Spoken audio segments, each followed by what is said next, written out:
So we're back here on site this morning. It's Tuesday, 9 a.m. Shane with Cope's Custom Exteriors does all of our siding. He's been working here for a few days, and let's take a look at the siding process.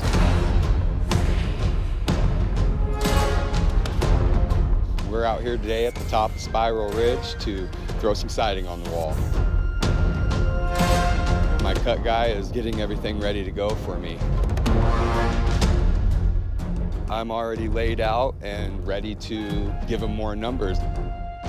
Actually, I don't even have to take more numbers. He's been with me long enough that I just put up the pieces and he just keeps on going.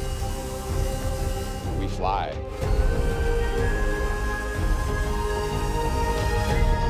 Today we're going to install a hardy board, Simplank, which is a concrete composite board.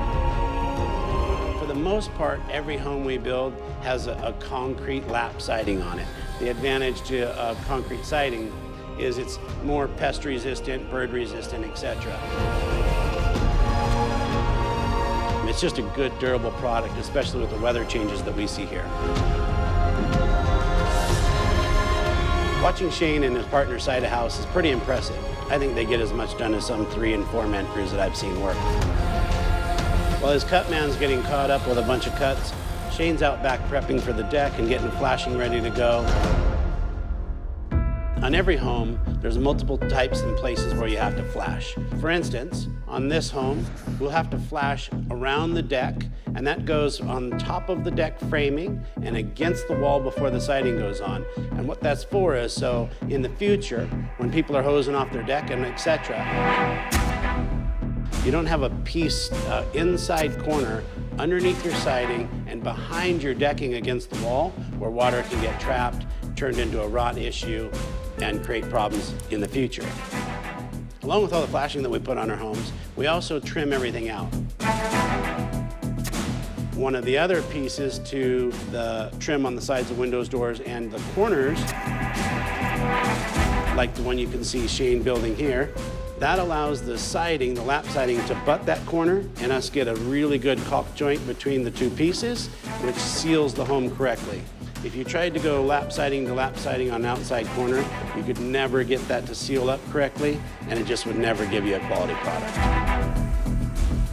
A normal house like this will probably take us, a 2-man crew, anywhere from 3.5 weeks.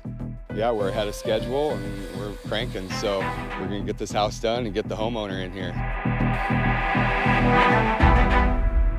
Shane and his crew have moved to the front of the house now, and watching them side the front of the house really brings to mind some of the quality aspects that Shane and his crew bring to the siding process.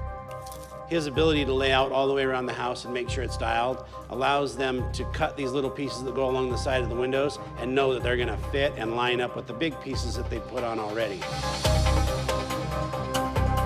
I notice when Shane's putting on siding that he takes the time on every wall to locate the studs so that we're not just nailing into OSB to hang the siding on the wall, but we're actually nailing it to the studs.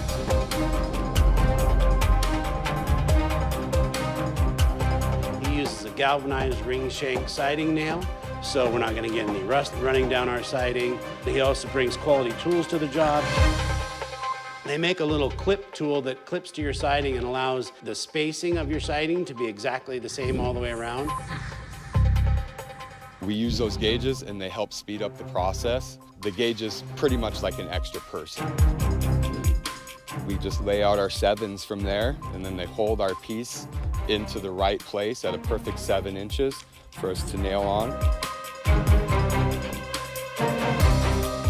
Instead of focused on holding the piece of material in place, he's focused on proper nailing, proper spacing, and getting that thing installed exactly the way it's supposed to be. They're just a quality crew. Looks like Shane's about got this siding job done. He's around back on the last wall now. I'm super stoked about Shane's siding job. He just, like always, he knocked it out of the park on this house, like every house. And now we're ready for the paint to come. So we'll get that ordered up, and in the meantime, let's go put some concrete in the garage floor.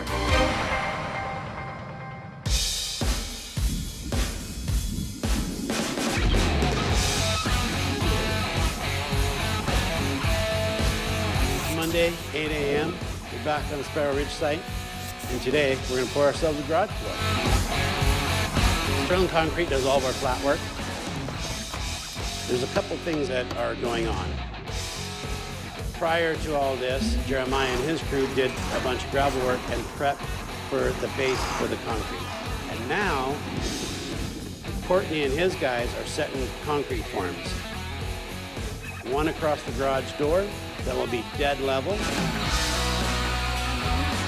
So these guys will get all these forms set, and then we'll be ready to put some mud on the ground. It looks like Coeur d'Alene Ready Mix has arrived on site. Their pump trucks are rolling up. So while Ready Mix is setting up their pump and getting their thing ready, Courtney's gonna finish up his forms. In our floors, we pour a 6-sack concrete mix, and we don't want that to turn in a truck for too long because it gets hot fast, and that's what gives you that hard concrete.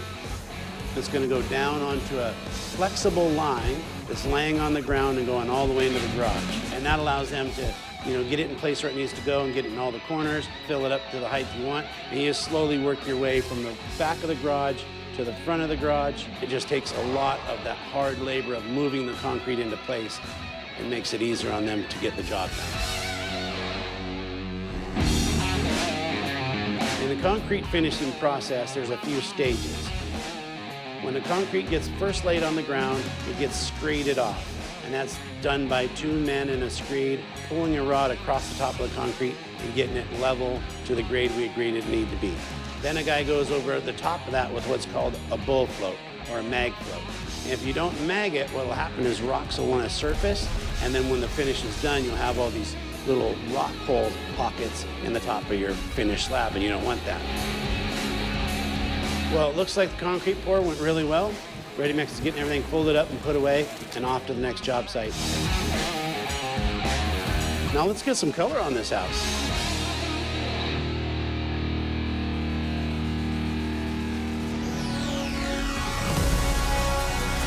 Wow, that green really stands out here.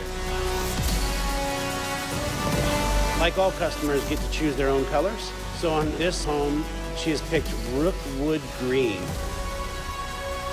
On this particular home, Biggs Pro Painting is our painter.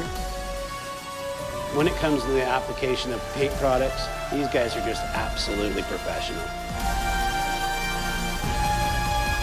I think this house is really gonna pop. The goal of the day is to finish up all the spraying on the body, which is the remainder is the green gables over here on the back side. Got all the ladders set up. Take tape and paper. We mask off all the roof lines.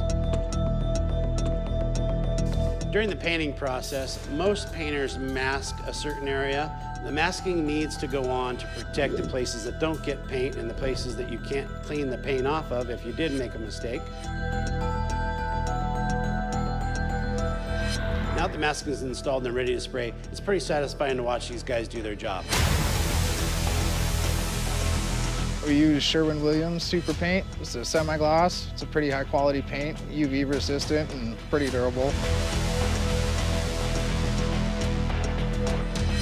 Using a spray gun is not just grab a hold of it and squeeze the trigger. A spray gun can be set up in multiple different ways with different tips, different styles of tip, etc.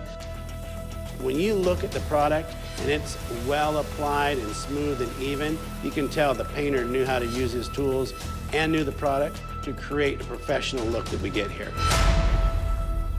I couldn't be happier how the exterior paint job in this home's coming together. You don't see green picked from a customer very often these days, but this one really stands out. It's got some great pop to it.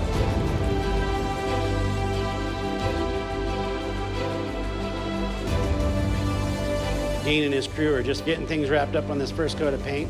They'll be back for a second coat of paint. We apply 2 coats of paint on everything we do in a Northridge home. Meanwhile, cabinets are being delivered. There's boxes everywhere. They're going to be installed soon, but that's a story for next time.